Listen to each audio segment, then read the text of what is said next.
Hello friends, welcome to JNC. Friends, इस video में हम मोल कॉन्सेप्ट टॉपिक से कुछ क्वेश्चन करेंगे।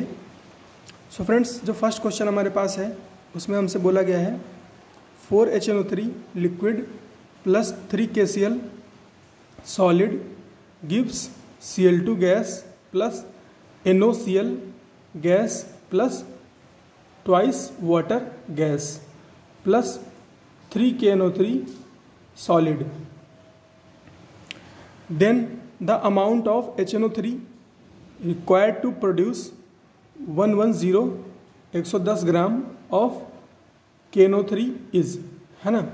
हमें एक इक्वेशन दे रखी है ना, KNO3 बनने की HNO3 और KCl से, और हमसे पूछा गया है कि 110 ग्राम KNO3 बनने के लिए कितना ग्राम HNO3 रिक्वायर्ड होगा। एटॉमिक मासेस में हमें गिवन है, हाइड्रोजन का 1, नाइट्रोजन का 14, ऑक्सीजन का 16 और पोटेशियम का 39। तो फ्रेंड्स, क्योंकि ये इक्वेशन आप देखो है ना, नंबर्स गिवन है कुछ इस तरह से, पहले से हमें समझ में आ जा रहा है कि ये एक बैलेंस्ड इक्वेशन है ना। बैलेंस्ड इक्वेशन है तो हम इजीली स्टोइचियोमेट्री यूज़ कर सकते हैं। तो क्या होगा, moles of HNO3 divide by stoichiometric coefficient equal to moles of KNO3 divide by stoichiometric coefficient, है ना। अब मोल्स ऑफ KNO3 क्या हो जाएगा, वेट ऑफ KNO3 है ना 110 डिवाइड बाई मॉलिकुलर वेट, है ना। मॉलिकुलर वेट KNO3 का कितना हो जाएगा 39 प्लस 14 प्लस 48, है ना। इसको आप ऐड करोगे 9 प्लस 4 13, 13 प्लस 8 21, तो यहाँ पर 1 2 3 5 5 1 6 6 4 10, है ना। तो 101, तो ये कितना हो गया 110 डिवाइड बाई 101, तो ये मोल ऑफ KNO3 हो गए डिवाइड बाई स्टोइचियोमेट्रिक कोएफिशिएंट कितना है 3, और HNO3 का स्टोइचियोमेट्रिक कोएफिशिएंट कितना था 4। तो mole of HNO3 divide by 4 and mole of KNO3 divide by 3। तो मोल ऑफ HNO3 कितना आ जाएगा, मोल ऑफ HNO3 आ जाएगा 110 डिवाइड बाई 101, है ना, इंटू ये 3 और ये 4 ऊपर जाएगा, है ना। ये 4 ऊपर जाएगा, नीचे नहीं आएगा। सो फ्रेंड्स, इसको जब आप कैलकुलेट करोगे, है ना, इसको जब आप कैलकुलेट करोगे, यह आंसर सही है ना, आंसर सही है, आंसर में कोई प्रॉब्लम नहीं आएगी। 110 इंटू 4 डिवाइड बाई 101 इंटू 3, है ना। तो वेट ये हमें क्या मिल गए, मोल मिल गए, है ना। अब इसको अगर मैं HNO3 के मॉलिकुलर वेट से मल्टीप्लाई कर दूं तो मुझे क्या मिल जाएगा, वेट मिल जाएगा HNO3 का। तो 110, है ना, into 4 divide by 101 into 3 into 63, है ना। इसको आप कैलकुलेट करोगे तो ये आएगा करीब करीब 91.5 ग्राम, है ना, 91.5 ग्राम। अब जो नेक्स्ट क्वेश्चन है हमारे पास इसी वीडियो में, उसमें क्या बोला गया है, complete combustion of 3 gram ethane, 3 gram ethane का कंप्लीट कंबशन कराया गया। तो x इंटू 10⁻22 मॉलिक्यूल्स मिले वाटर के, है ना। कितने मॉलिक्यूल्स मिले, x into 10⁻22। Then the value of x is, ठीक है। तो इथेन का कंप्लीट कंबशन कराना है C2H6 प्लस O2, है ना। कंप्लीट कंबशन है तो O2 क्या रहेगा, एक्सेस में रहेगा, और कितना है 3 ग्राम। कितना हमसे बोला गया है, वाटर का पूछा गया है कि कितना वाटर बनेगा। तो C2H6 प्लस O2 CO2 बनेगा और वाटर बनेगा, CO2 बनेगा और वाटर बनेगा। इक्वेशन बैलेंस करा लेते हैं, जैसे कि मैंने बता रखा है पहले से ही। कहाँ से स्टार्ट करना है, हाइड्रोजन से स्टार्ट करना है। कितना हाइड्रोजन है 6, यहाँ पर भी 6 करने हैं, तो 3 से मल्टीप्लाई करना है, तो क्या हो जाएगा, ये 6 हो जाएगा हाइड्रोजन। फिर कार्बन बैलेंस कराना है ना, फिर कार्बन बैलेंस कराना है। तो यहाँ पे 2 कार्बन है, यहाँ पे 1 कार्बन है, इसको 2 से मल्टीप्लाई कराना पड़ेगा। तो 2 से मल्टीप्लाई कराया, अब ऑक्सीजन चेक करो, है ना, कार्बन हाइड्रोजन बैलेंस हो गए। अब ऑक्सीजन चेक कर लो, यहाँ पे कितने हैं 4, यहाँ पे कितने हैं 3, कितने हो गए 7, है ना, कितने हो गए 7। तो यहाँ पे किससे मल्टीप्लाई करोगे, ऑड नंबर जब भी होता है तो हमेशा क्या करते हैं, ऑड नंबर डिवाइड बाई 2 से मल्टीप्लाई कराते हैं सिंगल ऑक्सीजन को। तो यहाँ पे 7/2 से मल्टीप्लाई कर दो, तो ये इक्वेशन बैलेंस हो गई। अब यहाँ पे स्टोइशियोमेट्री यूज़ कर लो, है ना। तो मोल्स ऑफ इथेन कितने होंगे, weight of ethane divide by molecular weight, है ना। मॉलिकुलर वेट कितना है 12 × 2 + 6, है ना। तो 3/30 डिवाइड बाई स्टोइशियोमेट्रिक कोएफिशिएंट कितना 1 equal to moles of H2O divide by स्टोइशियोमेट्रिक coefficient कितना 3। तो 3 बराबर करा दिया। तो मोल्स ऑफ H2O कितने आ गए, ये इधर जाके मल्टीप्लाई होगा, है ना, इधर जाके मल्टीप्लाई होगा। तो ये क्या बनेगा 3 × 3 डिवाइड बाई 30, है ना, 3 × 3 डिवाइड बाई 30। तो ये क्या बनेगा 10, और ये 10 इस 3 को 0.3 बना देगा। तो मोल्स ऑफ H2O कितने आ गए 0.3। तो नंबर ऑफ H2O कितने मॉलिक्यूल हो जाएंगे 0.3 इंटू एवोगाड्रो नंबर 6.022 इंटू 10⁻23। ये कितना आ जाएगा 0.3 इस 6 से मल्टीप्लाई होके ये 1.8 बनेगा, है ना। और फिर इस 23 से एक 10 लेगा तो 18 बन जाएगा। तो 18 इंटू 10⁻22, तो x की वैल्यू क्या आ जाएगी 18। अब नेक्स्ट क्वेश्चन पे आते हैं। नेक्स्ट क्वेश्चन में हमसे क्या बोला है, द अमोनिया NH3, है ना, released on quantitative reaction of 0.6 gram urea क्या होती है NH2CO NH2 with sodium hydroxide NaOH can be neutralized by the ammonia released by quantitative reaction of 0.6 gram urea with sodium hydroxide can be neutralized by। ठीक है, तो urea की reaction कराई जा रही है NaOH के साथ, जिससे कि अमोनिया बन रही है ना, अमोनिया बन रही है।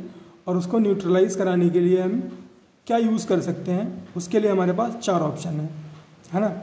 क्योंकि यहाँ पर इस क्वेश्चन में गिवन नहीं था, है ना, डेटा, तो मैंने ऑप्शंस यूज़ किए हैं, क्योंकि ऑप्शन से ही पता चलेगा कि क्या करना है आगे, है ना।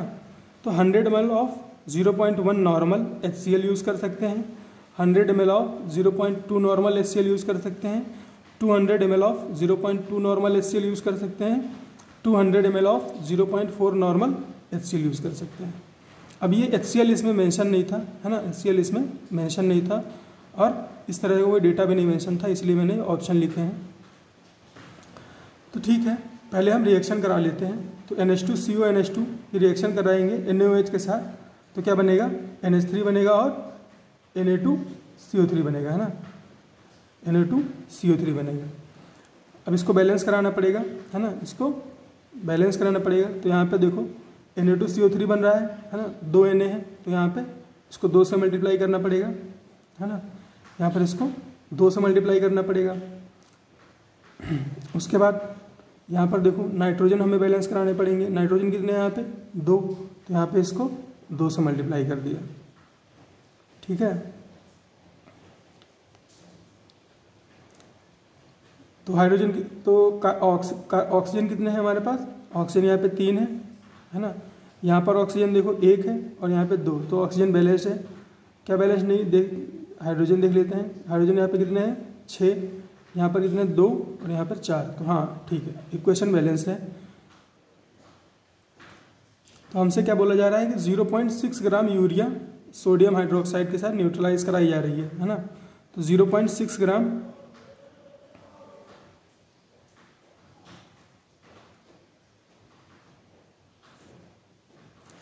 यूरिया है और जिसको न्यूट्रलाइज कराया गया है NaOH के साथ। तो हमें क्योंकि अमोनिया को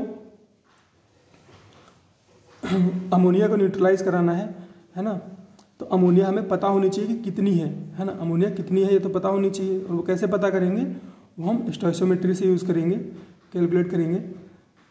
तो हम क्या करेंगे, मोल्स ऑफ यूरिया है ना divide by स्टोइशियोमेट्रिक coefficient equal to moles of ammonia divide by स्टोइशियोमेट्रिक coefficient. तो 0.6 है ना, weight divide by molecular wait. Urea का मॉलिकुलर वेट कितना हो जाएगा 60 है ना, कितना हो जाएगा 60।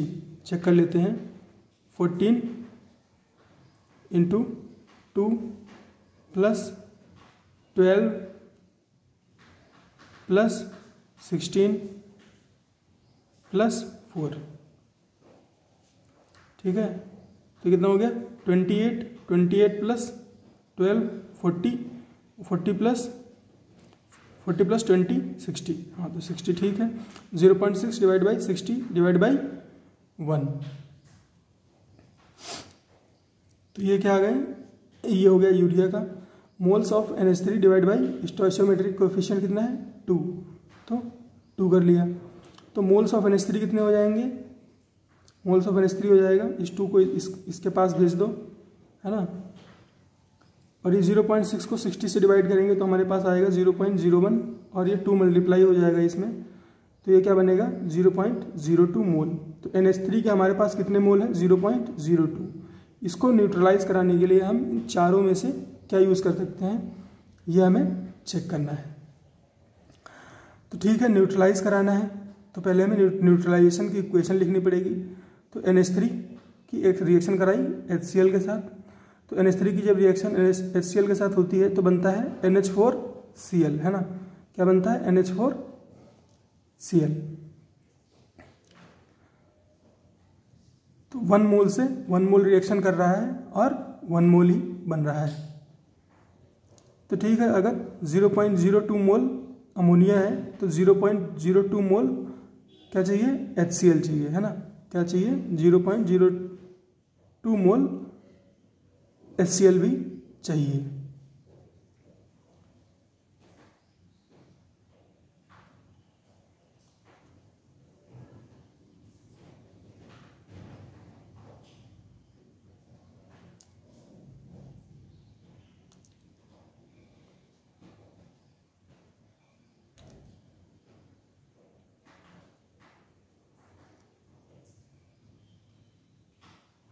लेकिन हमसे इसमें किसमें पूछा गया है,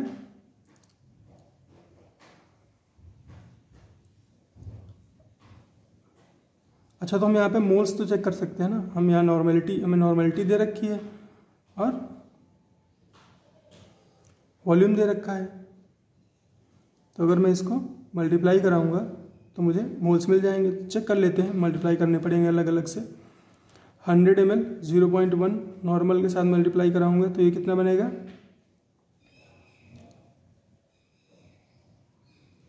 ये 0.1 लिखा हुआ है ना, ये क्या लिखा हुआ है 0.1, 0.1 को 0.1 से कराऊंगा तो ये नहीं बनेगा। इसको मल्टीप्लाई कराऊंगा तो 2 है 2 है 4 बनेगा, ये भी नहीं चलेगा। 2 और 4 ये भी नहीं चलेगा, केवल यही बनेगा फ्रेंड्स है ना। 100 ml इसको मल्टीप्लाई कराऊंगा अगर इस समय तो 0.02 मोल मिल जाएंगे। तो ये वाला ऑप्शन सही बैठेगा है ना। तो ये थोड़ा सा घुमा के क्वेश्चन दिया हुआ था। अब जो नेक्स्ट क्वेश्चन हमारे पास है उसमें हमसे बोला गया है NaClO3 is used even in spacecraft to produce oxygen है ना। इसको NaClO3 को सोडियम क्लोरेट बोलते हैं।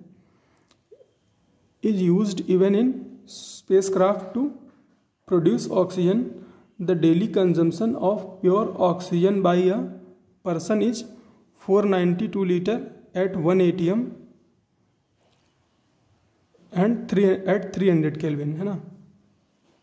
492 लीटर 1 atm पर 300 केल्विन टेम्परेचर पर एक आदमी को रिक्वायर्ड होता है।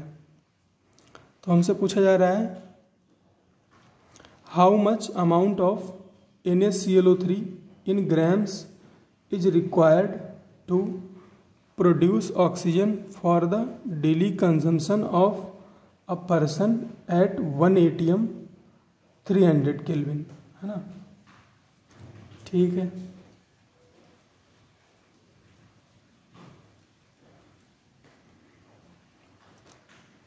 तो इसके लिए हमें इक्वेशन पता होनी चाहिए, है ना, इसके लिए हमें इक्वेशन पता होनी चाहिए और वो हमें गिवन है ना, इक्वेशन हमें गिवन है इस क्वेश्चन में।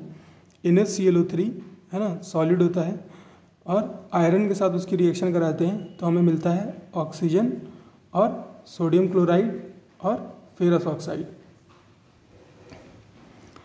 तो फ्रेंड्स ये बैलेंस्ड इक्वेशन है ना, ये एक बैलेंस्ड इक्वेशन है। यहाँ पे देखो 3 ऑक्सीजन है, यहाँ पर भी 3 ऑक्सीजन है, एक आयरन, सोडियम एक, क्लोरीन एक।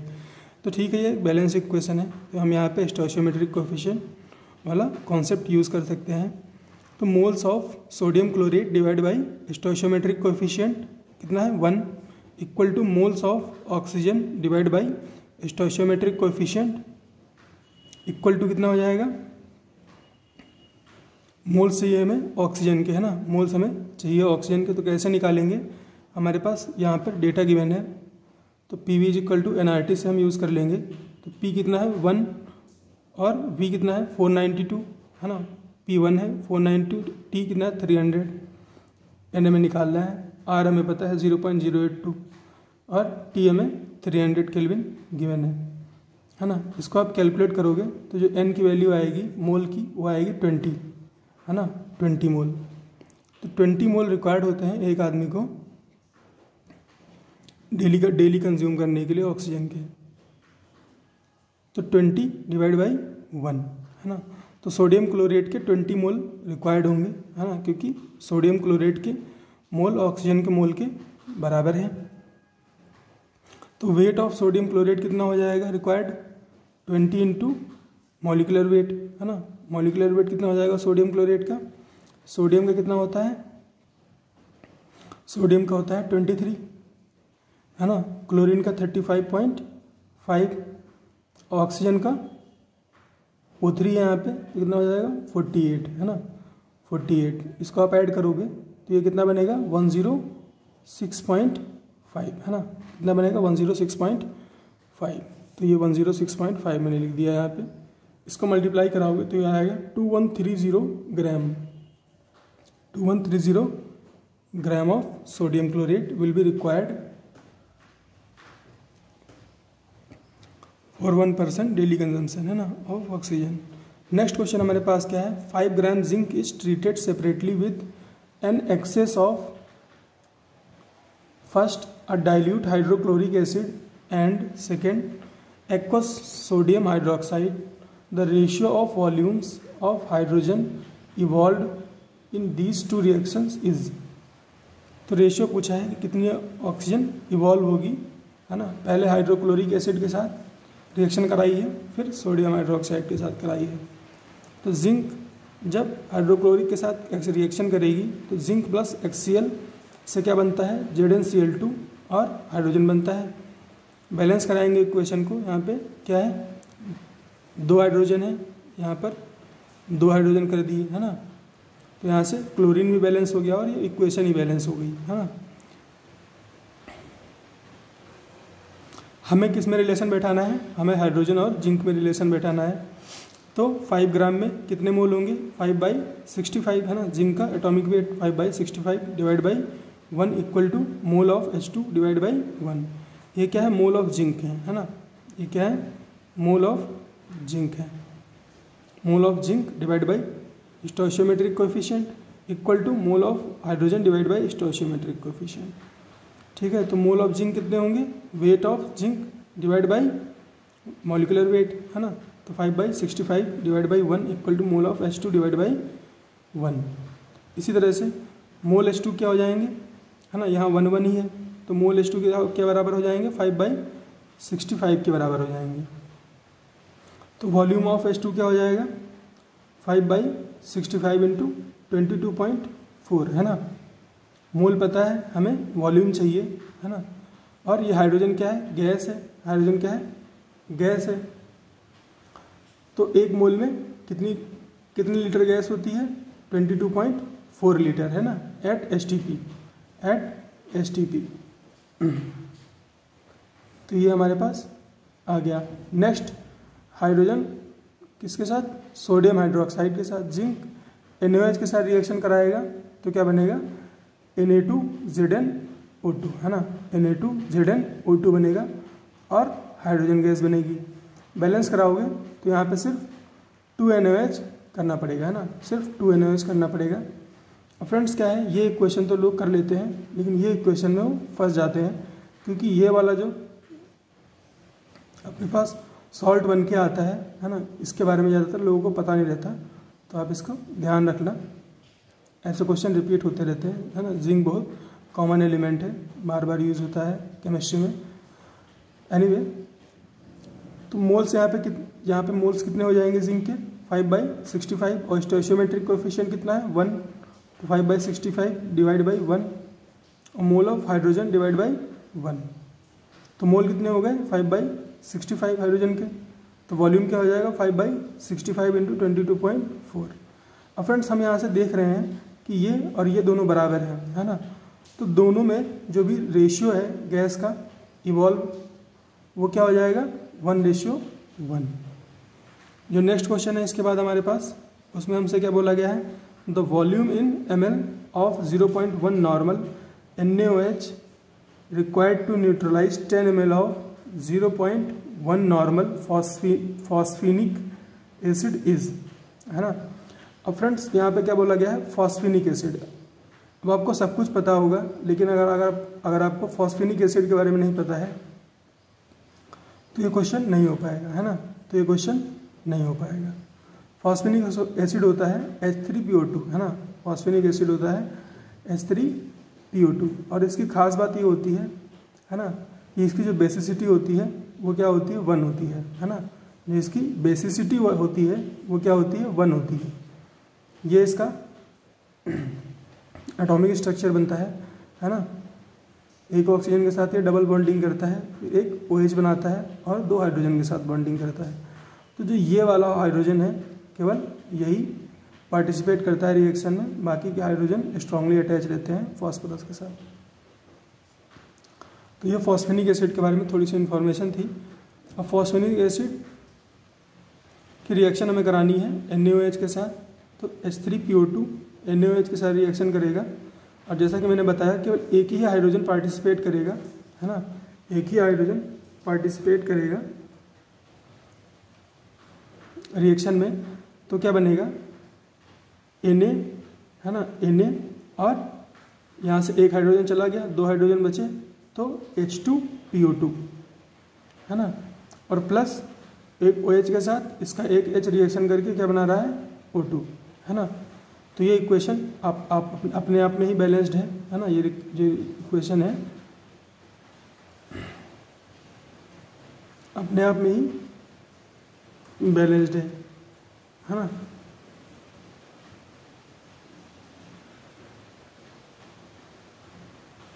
और फ्रेंड्स यहाँ पे हमें नॉर्मल में दे रखा है ना, नॉर्मल में दे रखा है।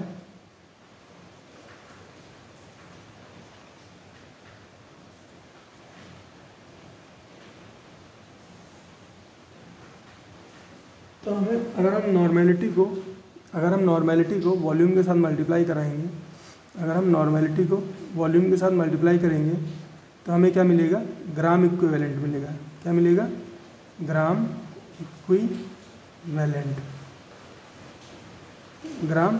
इक्विवेलेंट मिलेगा, ठीक है। और ग्राम इक्विवेलेंट की खास बात ये होती है कि हमें वहाँ पर इक्वेशन को बैलेंस नहीं कराना पड़ता है ना, हमें वहाँ पे इक्वेशन को बैलेंस नहीं कराना पड़ता है। तो हम यहाँ पे क्या कर सकते हैं, हम सीधे है ना ग्राम इक्विवेलेंट्स को बराबर लिख सकते हैं। तो ग्राम इक्विवेलेंट ऑफ NaOH, है ना, ग्राम इक्विवेलेंट ऑफ